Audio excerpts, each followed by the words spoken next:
Ada apa orang tua? Maaf, saya telah mendengarkan pembicaraan Nini di warung tadi. Mengenai bunga tunjung biru. Bunga itu memang benar-benar ada, bukan dongeng. Saya tahu, bunga tunjung biru itu adalah obat untuk luka dalam. Siapa sebenarnya Kisanak? Saya? Ya orang. Itu saya tahu. Siapa nama Kisanak?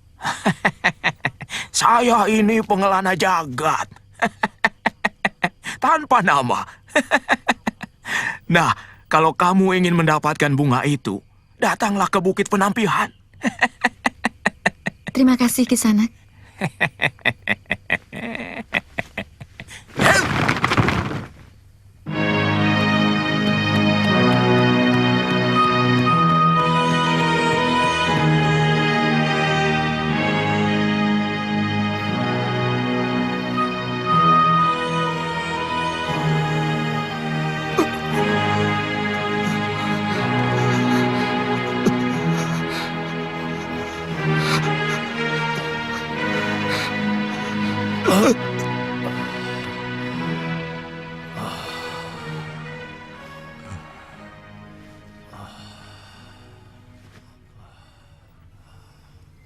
Terima kasih, Kek. Mudah-mudahan saya tidak kehabisan tenaga. Sampai Sakawuni datang membawa bunga itu. Sebaiknya kakek jangan mengorbankan hidup kakek untuk saya. Karena kakek akan menderita luka dalam. Kalau terlampau sering menyalurkan tenaga pada saya.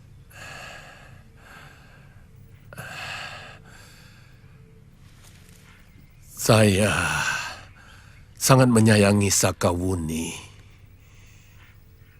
Dia cucu saya satu-satunya. Untuk dia apapun saya lakukan.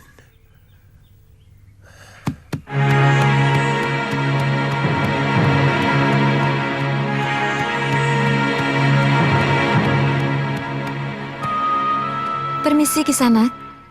Di mana Bukit Penampihan? Bukit Penampihan? Iya. Kenapa Kisanak? Jarang orang yang berani pergi ke bukit itu. Apalagi seorang wanita. Kenapa? Saya mau mencari bunga tunjung biru. Ini mau menemui Dewi Tunjung Biru? Bukan. Saya mencari kembang tunjung biru. Kisanak pernah dengar? Dewi Tunjung Biru adalah pemilik bunga yang ada di sana. Bukit Penampihan yang berkabut itu, Nisanak.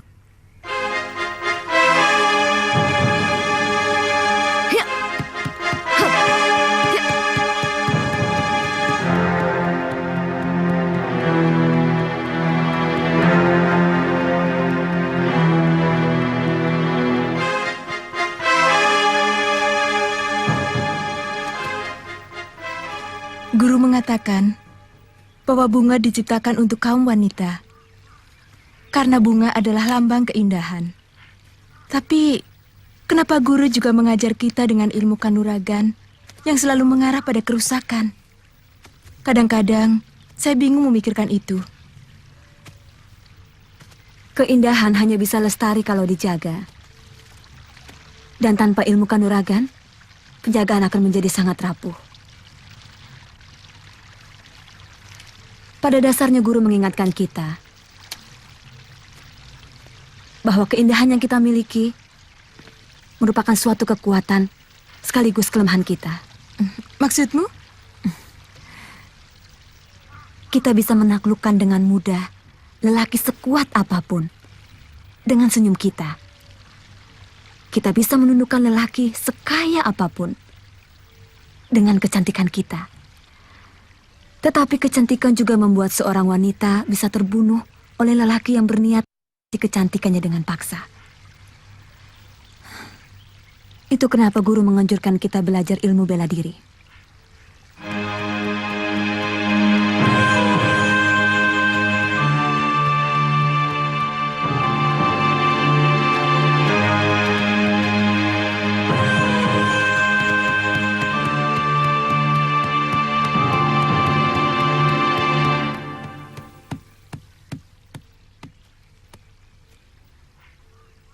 Di mana aku bisa ketemu Nyi Dewi Tunjung Biru?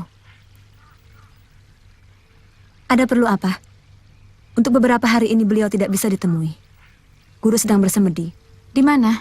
Orang luar tidak boleh tahu. Ini daerah tertutup. Kamu belum mengatakan keperluanmu. Ada nyawa manusia yang harus diselamatkan. Saya mau minta bunga tunjung biru dari beliau. Kalau begitu, tunggu saja sampai guru selesai bersemedi. Orang itu tinggal menunggu hari. Berapa lama lagi gurumu menyelesaikan semedinya?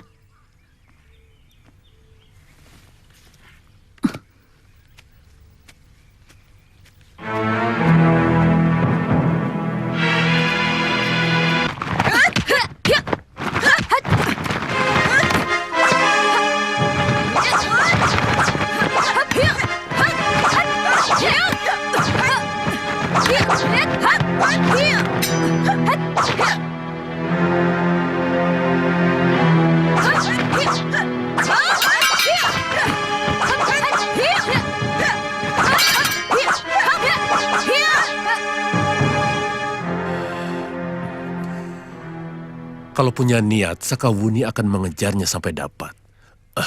Meskipun nyawa taruhannya. Watak itu juga yang menyebabkan dia bertahun-tahun berkelana mencari orang yang sudah membuat ibu dan dirinya sendiri menderita.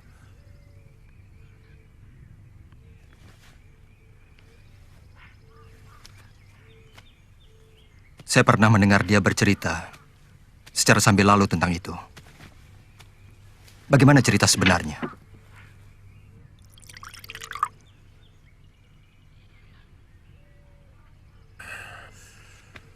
Persoalan sebenarnya sangat sederhana.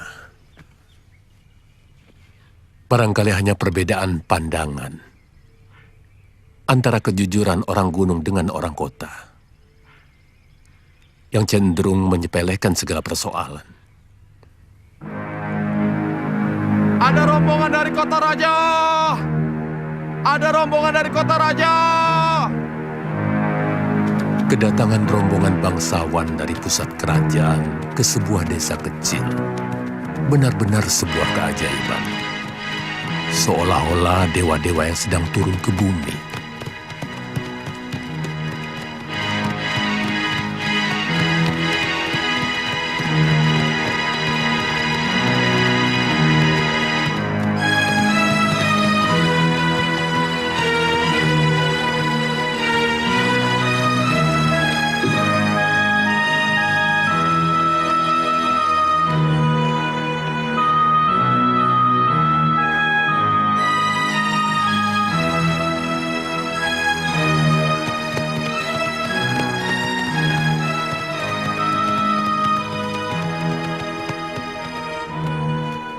Apa nama desa ini, Kisanak?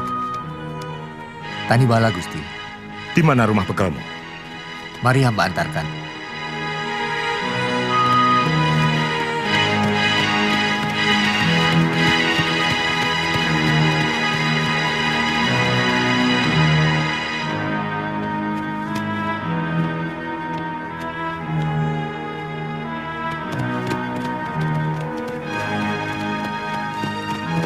Kula nuwun.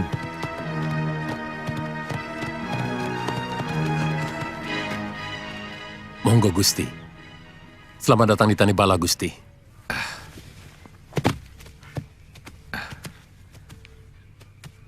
Kami ditugaskan Gusti Prabu Kertanegara untuk menjajah desa Melangkori, melihat dari dekat keadaan rakyat Singosari.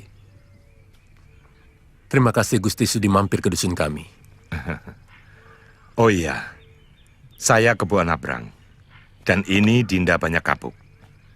Dan yang lainnya, prajurit Singosari yang sangat dibanggakan.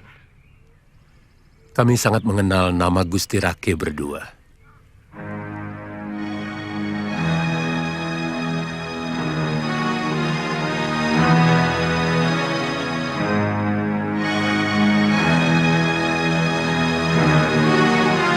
Silakan.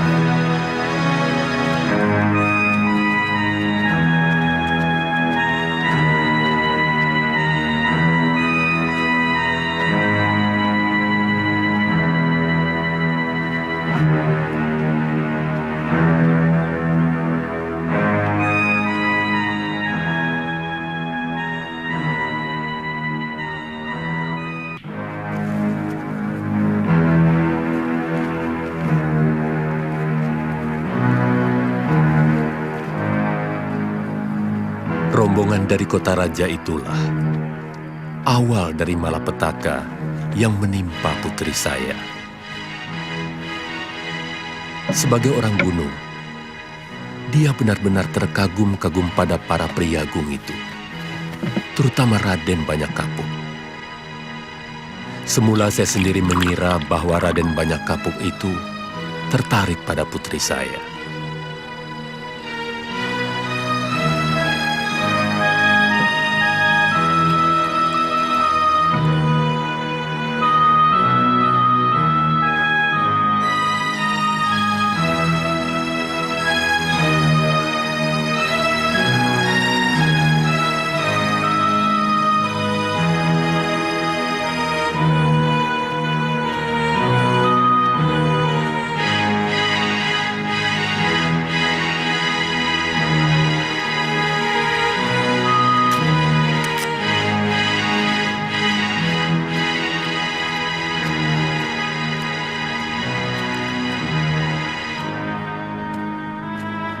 Mau pergi mencuci, Pupu?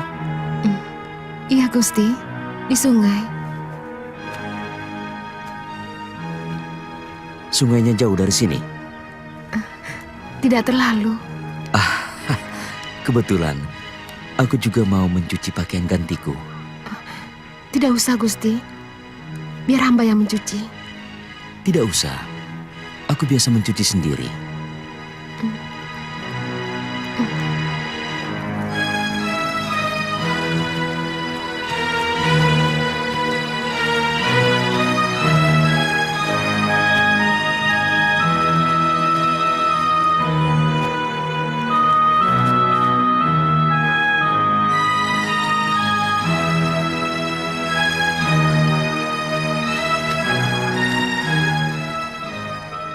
Siapa yang tidak bangga dicintai oleh seorang senopati Singasari yang kondang?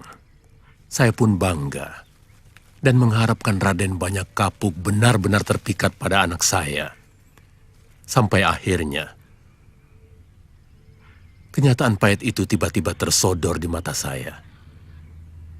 Ketika rombongan dari kota raja itu meninggalkan Tanibala.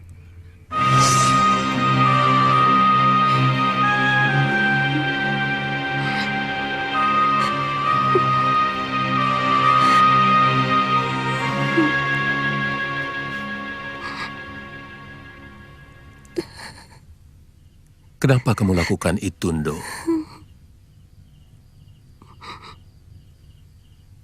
Padahal belum ada tali perkawinan.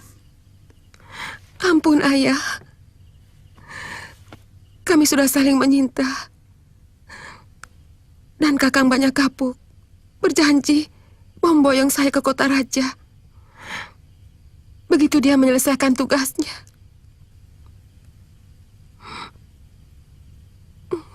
Kamu tahu betapa lemahnya kedudukan seorang wanita dalam persoalan seperti itu. Kamu tidak bisa menuntut ataupun memaksa Gusti Banyak Kapuk untuk mengawinimu. Ampun, Ayah. Saya memang bodoh. Saya percaya pada janji Kakang Banyak Kapuk. Bukankah janji seorang kesatria itu bisa dipercaya? Biasanya seorang lelaki sangat mudah menebar janji. Ketika dia menginginkan sesuatu,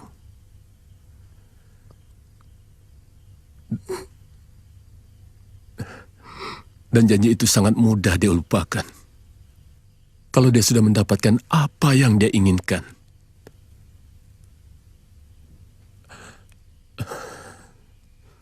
Tapi mudah-mudahan Gusti Banyak Kapuk tidak seperti itu. Ayu Pupuh kemudian hamil, dan Gusti Banyak Kapuk tidak kunjung muncul? Ya, sangat mudah ditebak.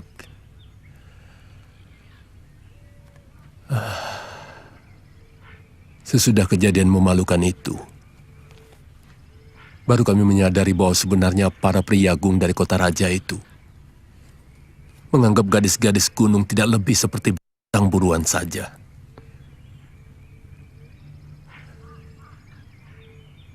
Bagi mereka bercinta dengan gadis kampung seperti melepas hajat biasa.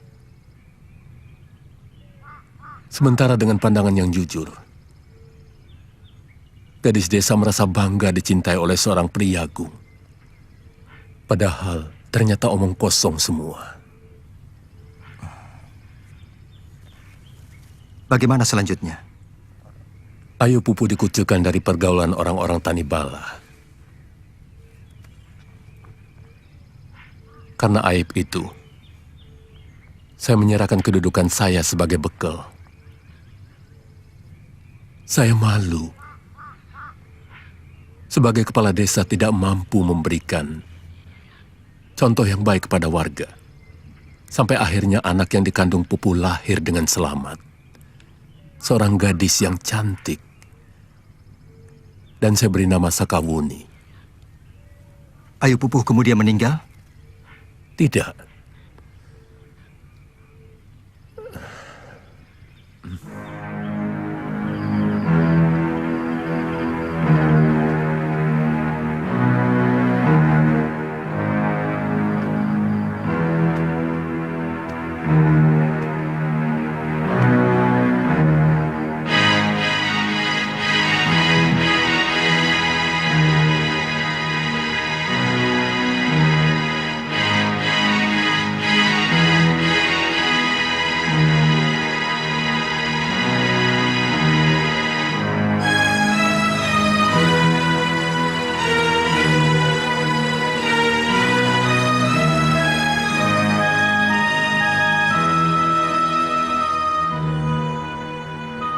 Ayu Pupuh meninggalkan rumah setelah Sakawuni berumur 2 bulan.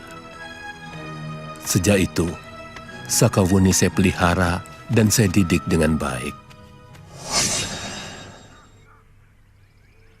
Tapi saya menyesal telah menceritakan dengan sebenarnya tentang ibunya.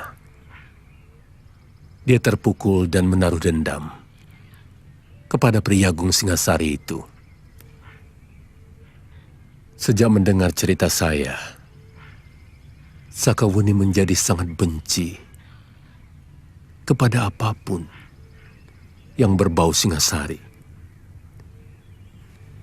Iya, setiap bicara masalah Singosari, seluruh tubuhnya seolah diselimuti oleh dendam. Sebenarnya tidak boleh begitu. Karena yang mengecewakan ibunya hanya satu dari sekian banyak Priyagung Singasari.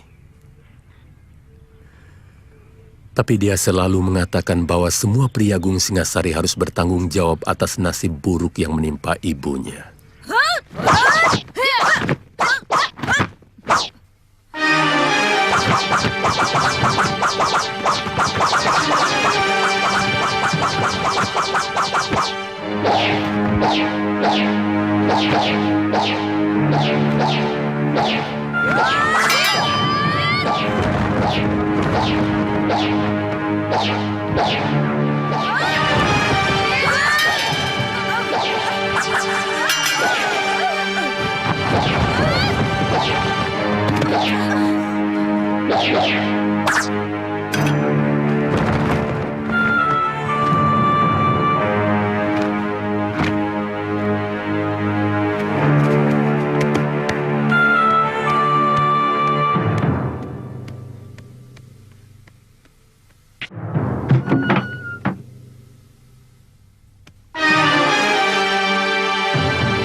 Hentikan!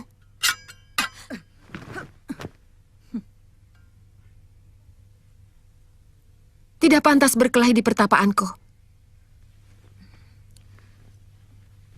Ampun, Sang Dewi.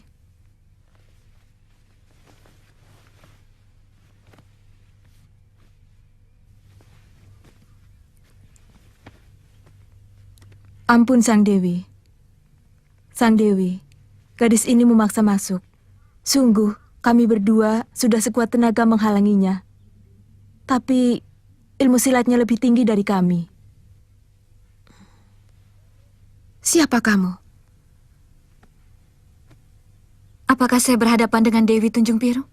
Cah Ayu. Orang sopan akan menjawab tanya. Bukan malah balik bertanya.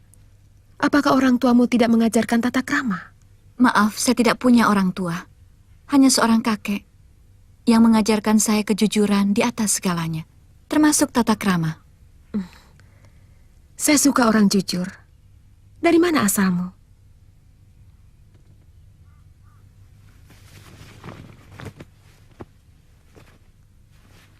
Saya dari desa Tanibala, di lereng Gunung Bromo.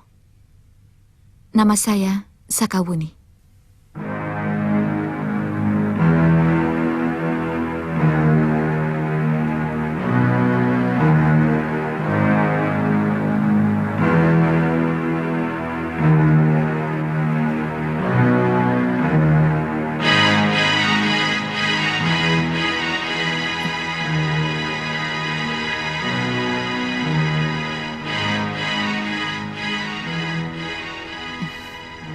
Sekarang, maukah menjawab pertanyaan saya? Apa benar saya sedang berhadapan dengan Dewi Tunjung Biru? Untuk apa kamu mencari saya? Saya mencari bunga Tunjung Biru untuk menolong teman saya yang luka dalam dan terkena pukulan tapak wisa. Menurut kakek saya, hanya Dewi yang memilikinya. Apa temanmu itu seorang lelaki? Iya. Kamu pasti sangat mencintainya. Maaf, saya tidak mau membicarakannya. Kamu tidak mungkin jauh-jauh datang kemari untuk lelaki yang tidak kamu cintai. Apa ada persyaratan harus mencintai lelaki itu untuk mendapatkan bunga Tunjung Biru? Mungkin sebaliknya. Terus terang, saya kurang suka sikap lelaki. Yang membesarkan dan mendidik saya sejak bayi adalah seorang lelaki. Apa dia juga harus saya benci? Sementara wanita yang seharusnya menyusui saya dan membesarkan, tega meninggalkan saya begitu saja. Pasti ibumu punya alasan tertentu. Maka ia tega meninggalkan kamu. Mungkin dia dendam kepada ayahmu. Masih banyak orang yang akan membutuhkan bunga itu. Kalau kamu cabut, dia akan mati. Sementara khasiat bunga Tunjung Biru itu hanya kalau sedang mekar. Satu-satunya jalan, bawalah temanmu itu kemari. Keadaannya sangat parah sekali. Bagaimana mungkin saya bawa kemari? Saya tidak akan membiarkan bunga itu mati. Kalau kau ingin temanmu selamat, bawalah ia kemari. Hanya saya yang bisa mengobatinya.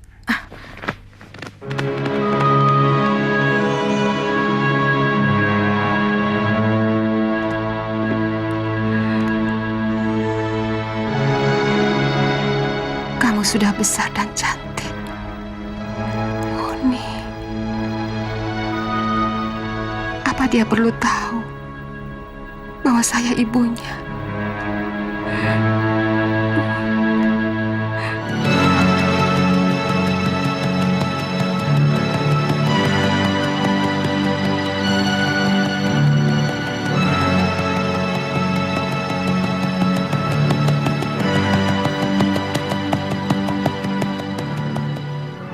Dia begitu mengorbankan dirinya untuk kesembuhan saya.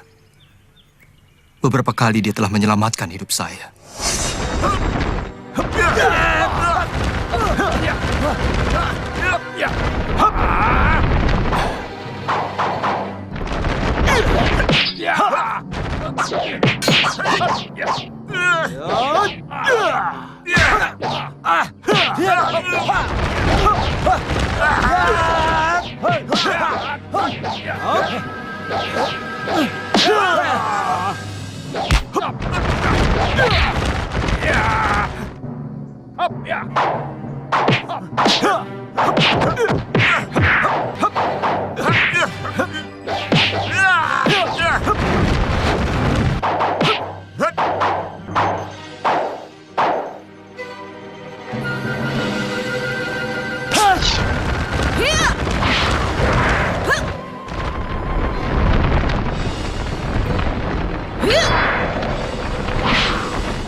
Padahal biasanya dia tidak pernah mau mencampuri urusan orang lain.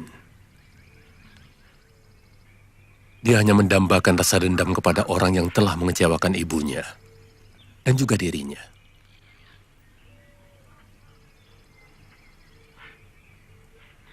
Saya terlalu banyak berhutang budi padanya. Bibi! Nenek Runting! Kakek Ruang datang! Kakek Ruang datang! Kamu kok teriak-teriak? Kakek Ruang datang! Apa bedanya dia pulang atau tidak?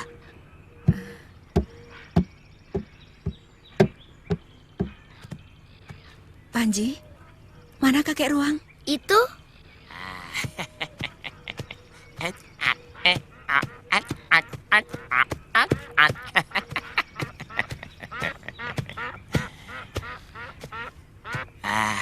Nini Mesin, saya bawakan burung meliwis sama jamur barat. Panji, bawa burung ini ke belakang dulu ya. Iya, Bi. Tidak usah bangga. Cari burung sama jamur begitu, anak kecil juga bisa. Mana tugas utamamu mencari Kamandanu? Mana? Tidak ketemu. Kok pulang? Kangen sama Panji. Alasan. Mungkin Kakang Kamandanu ditangkap tentara yang telah membunuh ayahnya. Jangan putus asa dulu. Lelaki itu memang pemalas dan penakut. Makanya suamimu tidak ketemu. Mungkin arah saya yang salah.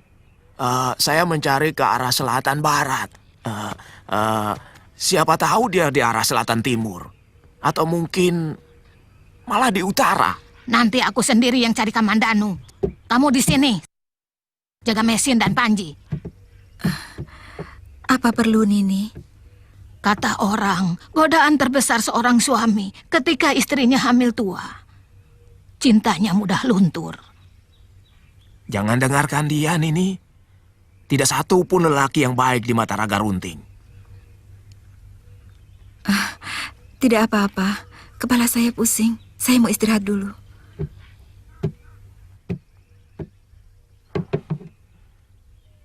Mestinya kamu jangan bicara seperti itu kepada Nini Mesin. Pikirannya jadi semakin sedih. Dan pikiran seperti itu kurang baik untuk perkembangan anaknya.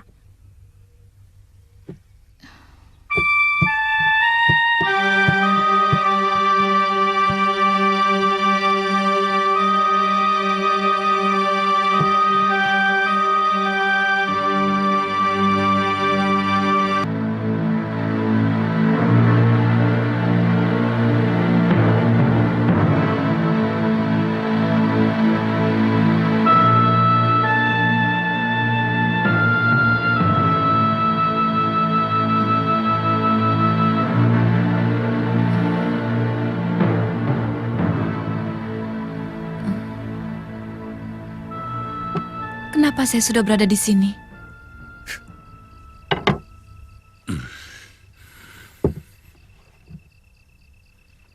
Makan dulu, Wuni. Seharian kamu tidur. Siapa yang membawa saya ke sini? Kamandanu? Nini berkuda sambil tidur. Untung kuda itu sudah hafal rumahnya. Oh, rupanya sehari semalam saya berkuda. Cepat, bersiap-siap. Kita berangkat lagi, Kakang. Makan dulu. Paling tidak kamu sudah 2 hari belum makan.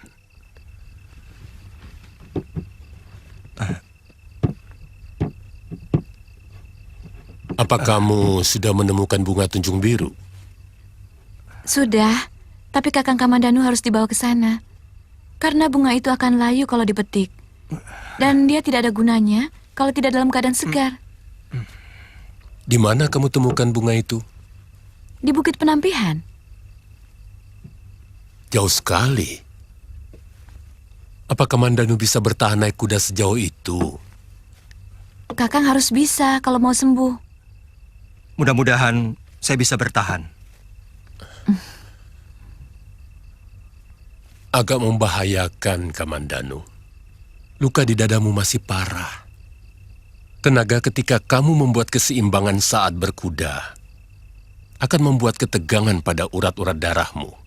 Dan itu akan membahayakan. Saya akan selalu menjaganya, Kek.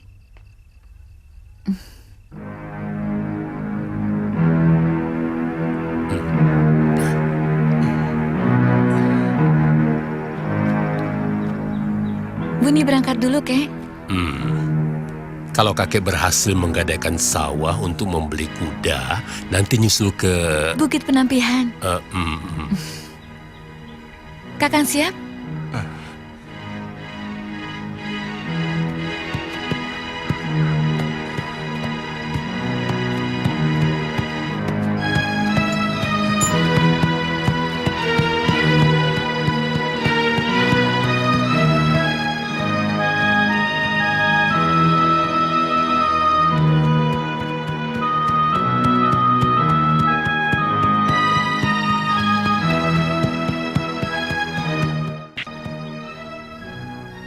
Maaf, Guru.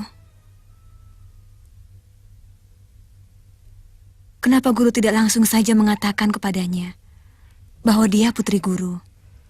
Ada perasaan malu yang seolah-olah mengunci lidahku untuk mengatakannya. Kenapa harus malu? Aku telah menelantarkannya.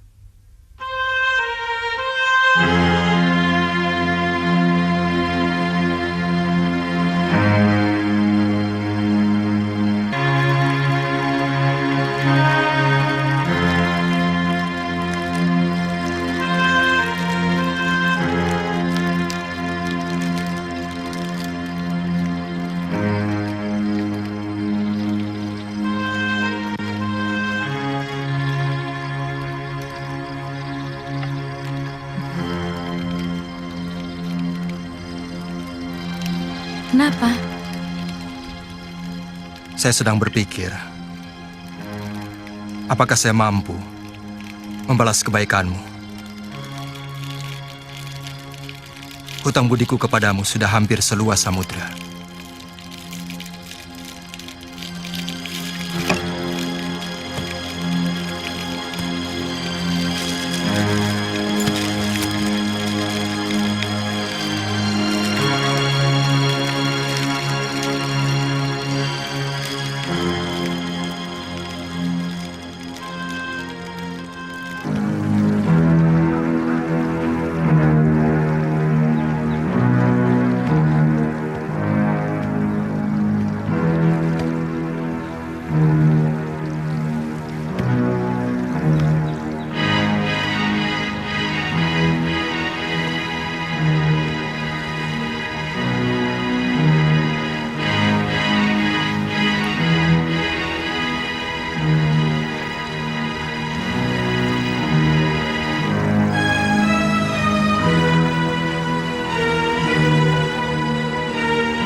Ampun, Guru.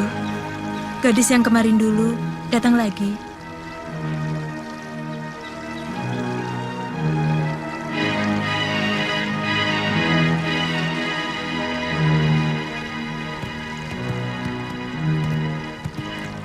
Sakawuni.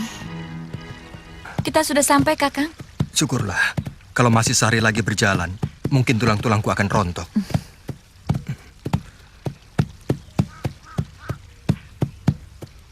Selamat pagi, Dewi. Ternyata tekadmu benar-benar luar biasa, Sakawuni.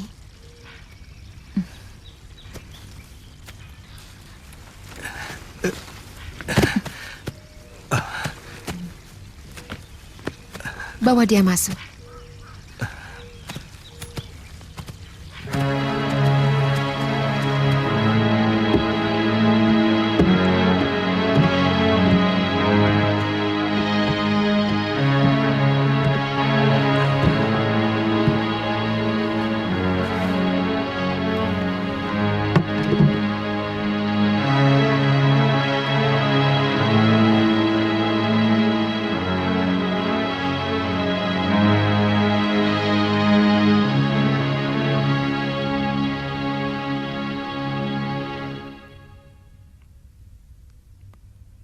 Kamu menyadari betapa besarnya pengorbanan gadis di sampingmu itu untuk menyelamatkan jiwamu? Tentu Dewi. Bahkan beberapa kali saya telah berhutang nyawa kepadanya. Beberapa kali dia telah menyelamatkan jiwa saya. Apakah patut dia nantinya kamu sia-siakan? Saya tidak mengerti maksud Dewi. Lelaki biasanya lebih mementingkan dirinya sendiri. Kalau ada wanita yang dengan tulus memberikan perhatian kepadanya, dia akan menganggap bahwa wanita itu tergila-gila kepadanya. Lalu dengan tega, dia berbuat seenaknya, bahkan menyia-nyiakan wanita yang baik hati itu. Maaf Dewi, apa hubungan pertanyaan Dewi dengan penyembuhan Kakang Kamandanu? Saya pantang menolong lelaki yang nantinya akan mengecewakan dan menyakiti hati wanita. Lebih baik dia tetap menderita seperti itu. Mana mungkin saya bisa mengecewakan orang yang telah menolong saya? Kamu mau bersumpah? Saya seorang pendekar. Semua ucapan saya adalah sumpah. Kelihatannya dia anak yang jujur. Sinar matanya lurus. Saya tidak mau Sakawuni akan mengalami kekecewaan seperti yang kualami. Bagaimana Dewi? Baring di situ. Saya akan memeriksa lukamu.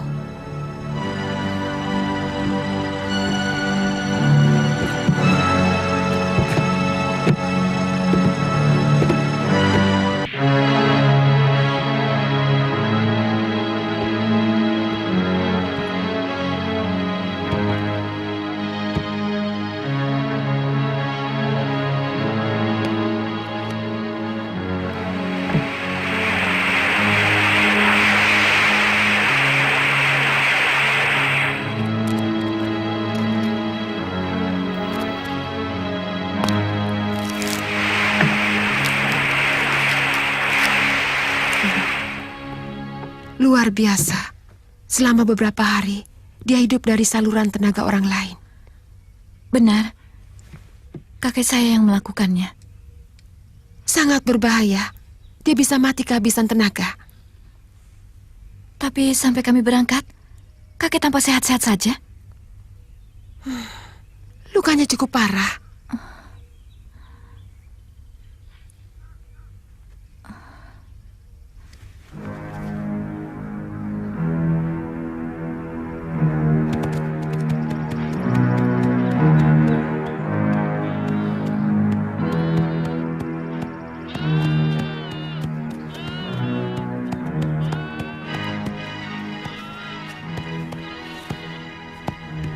Kisanak, Iya, Ki. kalau mau ke Bukit Penampihan, lewat mana Kisanak? Oh, ambil jalan lurus, sampai di pertigaan, belok kanan, Ki. Terima kasih. Iya.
Barangkali ini adalah bunga tunjung biru yang terakhir di muka bumi.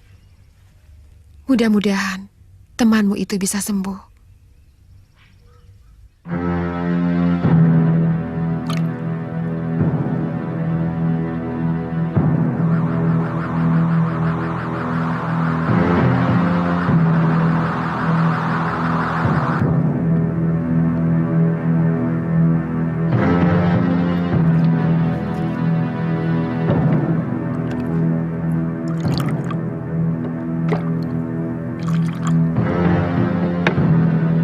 Bawa baskom itu.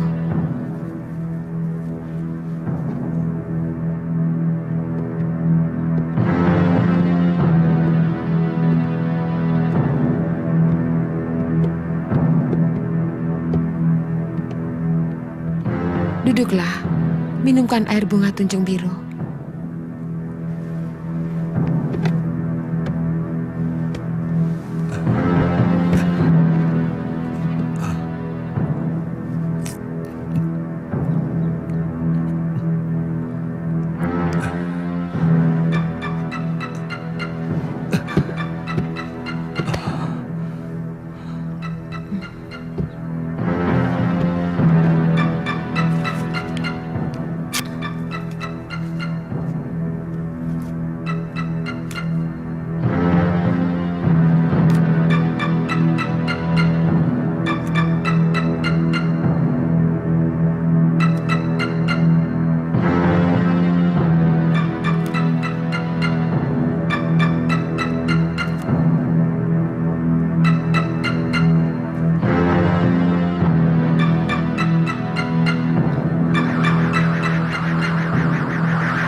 Dia hanya pingsan, Wuni.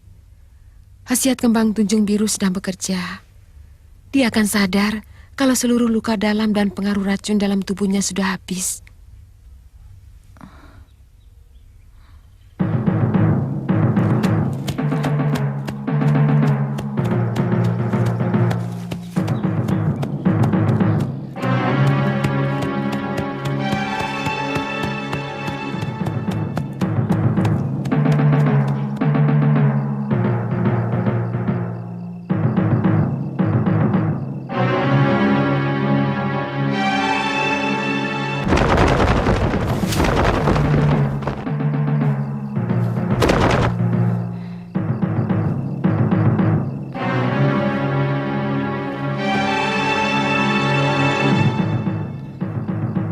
Jangan tinggalkan dia.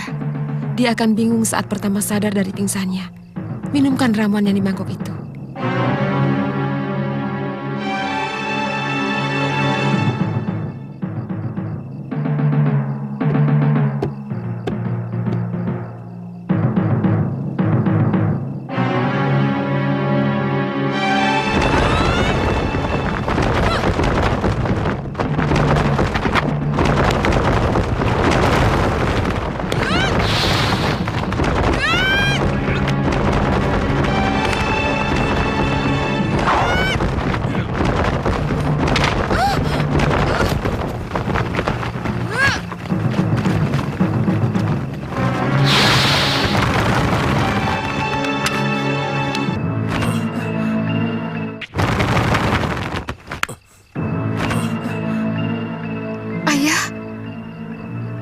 Pupu,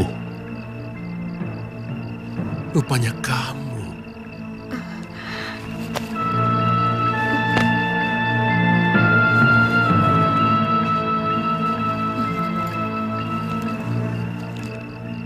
Maafkan Pupu, Ayah.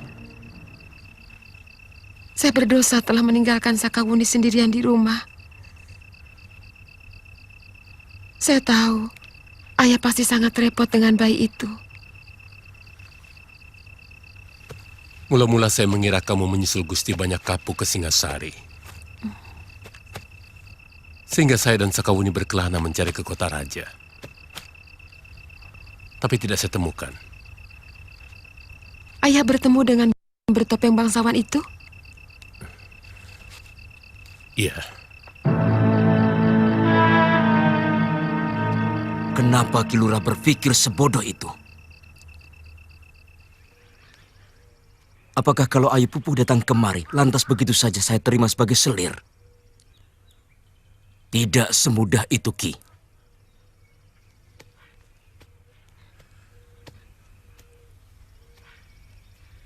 Tapi Ayu Pupuh telah melahirkan anak tuan.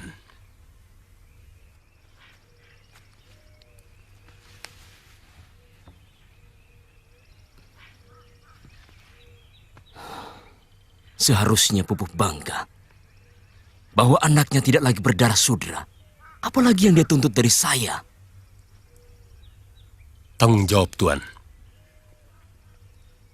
Ayu Pupuh menderita malu karena mengandung tanpa bapak. Ayu Pupuh menahan sakit yang luar biasa waktu melahirkan.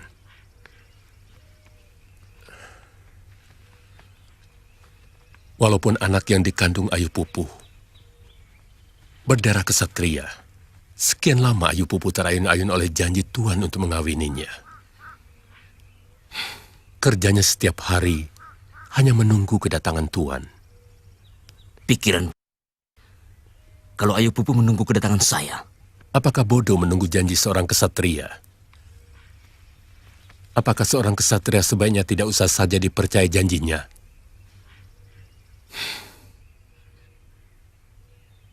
Maaf, Kilura. Saya masih ada urusan penting menghadap Gusti Prabu.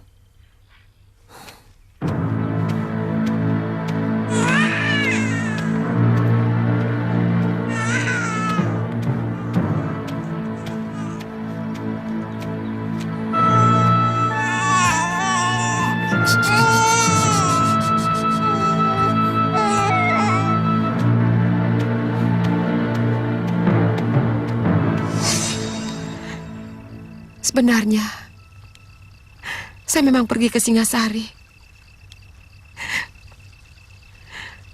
Tapi Kakang Banyak Kapuk tidak mau menemui saya. Melirik pun dia tidak mau. Walaupun dia tahu saya memanggil-manggil dia.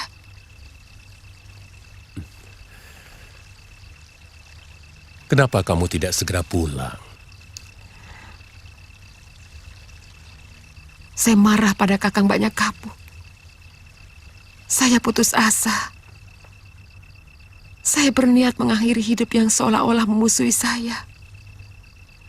Di sebuah jurang yang cukup terjal, saya melompat dengan harapan tubuh saya ditelan bebatuan.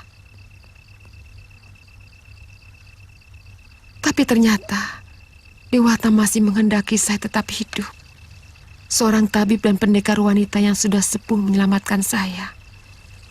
Bahkan saya diangkat menjadi muridnya. Wanita tua itu bernama Nyai Congcorang. Saya diajari ilmu pengobatan dan memberi saya bibit bunga tunjung biru. Kisahmu begitu panjang dan berliku. Saya menempati rumah guru saya setelah beliau meninggal. Sejak itu, saya ganti nama saya menjadi Dewi Tunjung Biru. Saya sangat menyayangi gadis-gadis yang disakiti kaum lelaki. Banyak gadis-gadis yang putus asa saya tampung di tempat ini.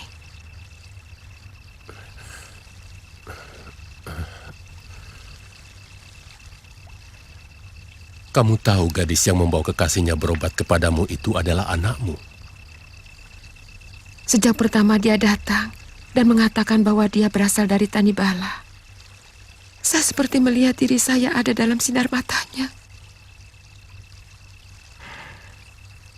Saya merasakan ada sorotan dendam. Apalagi ketika dia menyebut sebagai cucu ayah. Cantik sekali dia.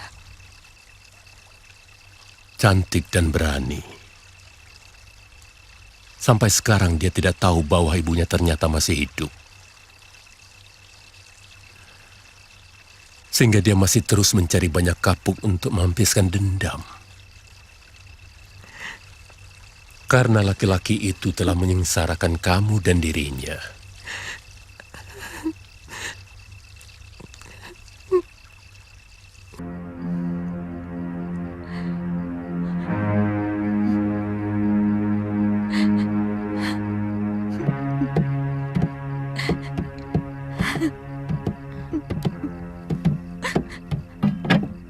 Kenapa Sakawuni? Saya sedih.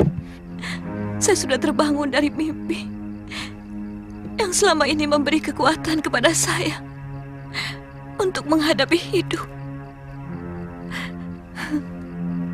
Apa maksudmu, Wuni? Sebentar lagi Kamandanu akan sadar dan sembuh dari luka dalamnya. Selama ini, saya habiskan masa remaja saya untuk mencari ibu.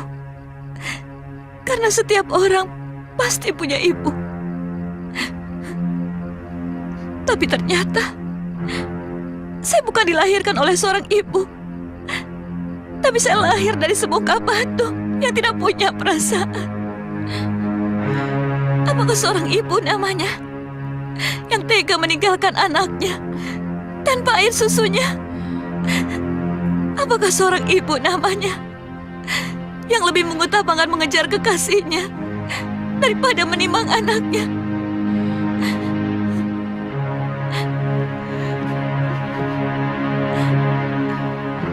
Selama ini, saya habiskan masa remaja saya untuk mencari orang yang sama sekali tidak pernah merasa bahwa dia pernah punya anak.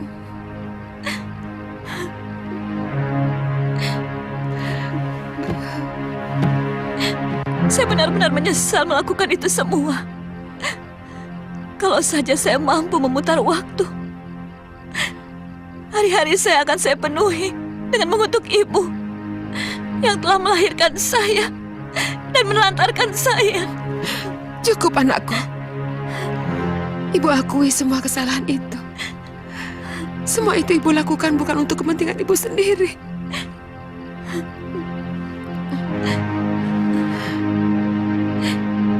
Ibu, indah sekali sebutan itu.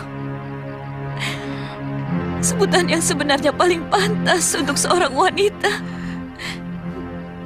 yang mengorbankannya sampai peot karena menyusui sang bayi.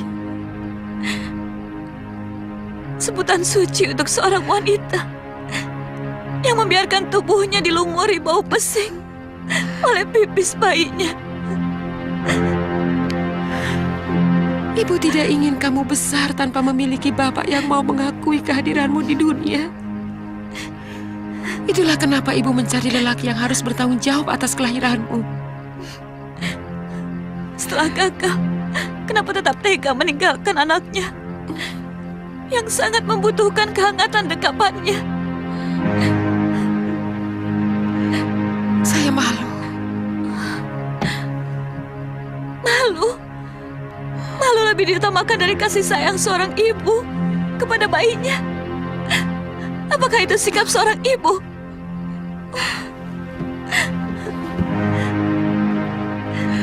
Kucing saja rela mencuri ikan untuk memberi makan kepada anak-anaknya.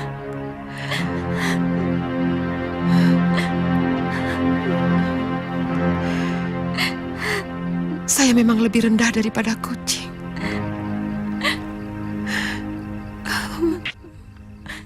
Tidak ada manusia yang tidak punya dosa, Wuni.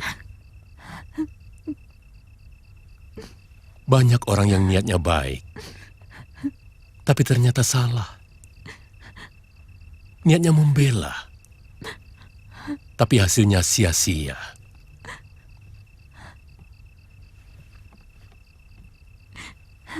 Semua itu karena manusia sangat sulit untuk melawan nafsu dan dendam yang ada dalam dirinya.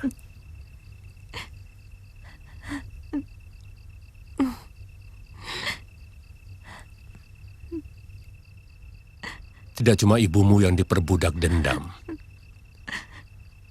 Juga kamu, Sakawuni. Kamu marah. Mencaci maki wanita yang telah melahirkanmu dengan selaksa rasa sakit. karena kamu diamuk dendam. Rasa ditelantarkan.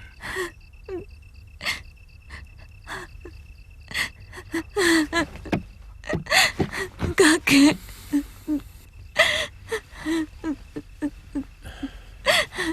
Ibumu meninggalkan kamu yang masih membutuhkan susu dan kasih sayang.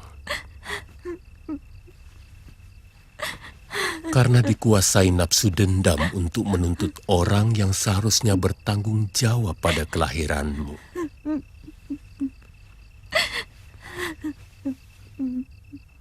Nasibmu dan juga nasibnya sendiri.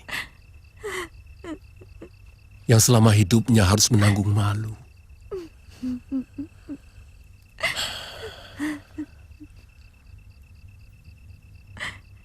Karena manusia adalah tempatnya kealpaan dan kesalahan, Wuni. Alangkah kejamnya kalau kita tidak bisa saling memaafkan.